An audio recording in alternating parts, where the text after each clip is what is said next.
एक दिवसीय सेमिनार कार्यशाला का हुआ आयोजन। जी आपको बता दें कि पटना के ज्ञान भवन में एक दिवसीय सेमिनार सह कार्यशाला का आयोजन किया गया। यहाँ बड़ी संख्या में लोगों ने भाग लिया। आपको बता दें कि यह कार्यशाला पाटलिपुत्र विश्वविद्यालय के द्वारा की गई थी, जहां बिहार उच्च शिक्षा शोध एवं मूल्यांकन को लेकर सरकार एवं विश्वविद्यालय के साथ सीधा सकारात्मक संवाद हुआ। इस अवसर पर मुख्य अतिथि बिहार सरकार के शिक्षा मंत्री विजय कुमार चौधरी थे।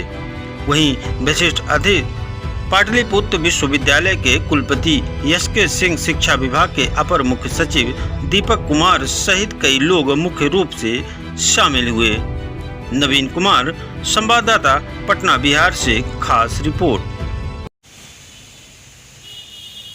बिहार की उच्च शिक्षा व पाटलिपुत्र विश्वविद्यालय की ओर से एक दिवसीय कार्यशाला व शोध का कार्यक्रम आयोजन किया गया। बता दें कि इस अवसर पर बिहार के शिक्षा मंत्री श्री विजय कुमार चौधरी मुख्य रूप से शामिल थे। वहीं शिक्षा विभाग के प्रधान सचिव दीपक कुमार भी मुख्य रूप से शामिल हुए।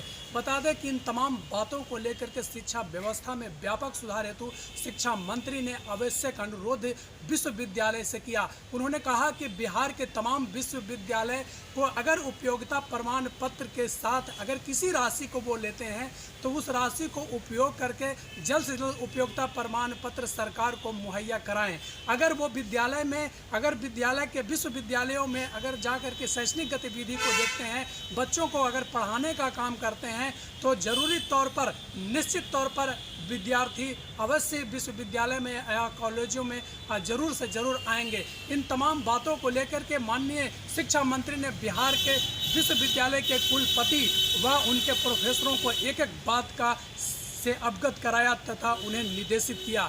उन्होंने बताया कि इन तमाम बातों को लेकर के बिहार की शिक्षा व्यवस्था अगर दूर करनी है, इसमें सुधार करना है तो तमाम बातों को ध्यान रखना होगा। ये जरूरी तौर पर देखना होगा कि अगर हमारे शिक्षक विश्वविद्यालय या कॉलेज में अगर जाते हैं तो पढ़ाई कर रहे हैं कि नहीं। शिक्षक अगर वहाँ पर अगर पहुँचते हैं तो छात्र जरूर आएंगे। तो छात्र आरोप लगाते हैं कि शिक्षक नहीं आते हैं और शिक्षक आरोप लगाते हैं कि छात्र नहीं आते हैं। जब शिक्षक हम अगर विद्यालय में पहुंचेंगे, कॉलेज में पहुंचेंगे तो निश्चित तौर पर छात्र विद्यालय में जरूर आएंगे। इन तमाम बातों को लेकर के एक दिवसीय कार्यशाला के आयोजन में इन सारी बातों को लेकर के एक एक पहलू पर गहन विचार विमर्श किया गया। अब देखना यह होगा कि सरकार के द्वारा जो चलाई जा रही इन तमाम प्रकार की जो बातें कही गई है, इन बातों को लेकर के कहाँ तक हमारे ये विश्वविद्यालय के कुलपति व प्रोफेसर मान पाने में सक्षम हो पाते हैं। मैं नवीन कुमार, प्राइड इंडिया न्यूज के साथ, ब्यूरो चीफ, पटना। आज का कार्यक्रम मुख्य क्या कार्यक्रम आज का? आज का कार्यक्रम मुख्य रूप से सरकार की ओर से आयोजित किया गया था और इसको पाटलिपुत्र विश्वविद्यालय होस्ट कर रहा था। ये सरकार और विश्वविद्यालय के बीच में कुछ कम्युनिकेशन गैप लग रहा था कि धीरे धीरे डेवलप हो गया था। उस चीज़ को, उस खाई को, उस गैप को ख़त्म करने के लिए ये संवाद भी हो रहा है एक तरह से।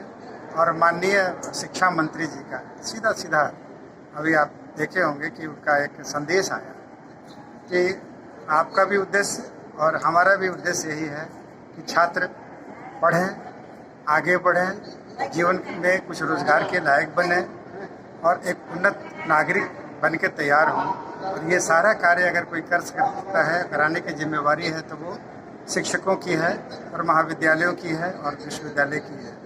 उनका ये कहना था कि ये सारा फोकस हमारा, बाकी कुछ इंफ्रास्ट्रक्चर और ये जो बिल्डिंग की कमी है ये सब धीरे धीरे होते रहेगा, लेकिन जो प्रारंभिक और मुख्य जो बिंदु है वो है कि पढ़ाई का स्तर में सुधार होना चाहिए, रेगुलर पढ़ाई होनी चाहिए, परीक्षाएं होनी चाहिए नियमित, और उसके ऊपर हमारा विश्वविद्यालय भी काम कर रहा है। यही सबसे आज का मुख्य उद्देश्य है।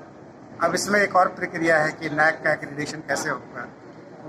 सेंट्रल गवर्नमेंट के द्वारा कहा गया है कि जितने भी हायर इंस्टीट्यूशंस हैं उनका नैक एक्रेडिटेशन होना चाहिए।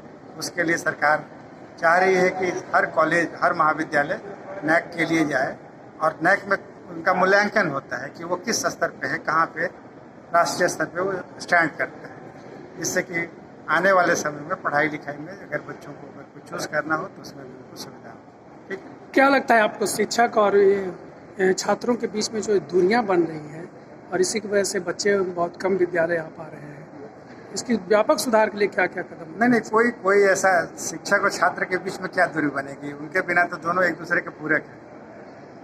छात्र हैं तो शिक्षक हैं, शिक्षक हैं तो छात्र हैं। ये केवल एक बीच का समय होता है। कुछ टेक्नोलॉजी आया, बच्चे सोचे कि हम सारी पढ़ाई अपने घर पे कर लेंगे।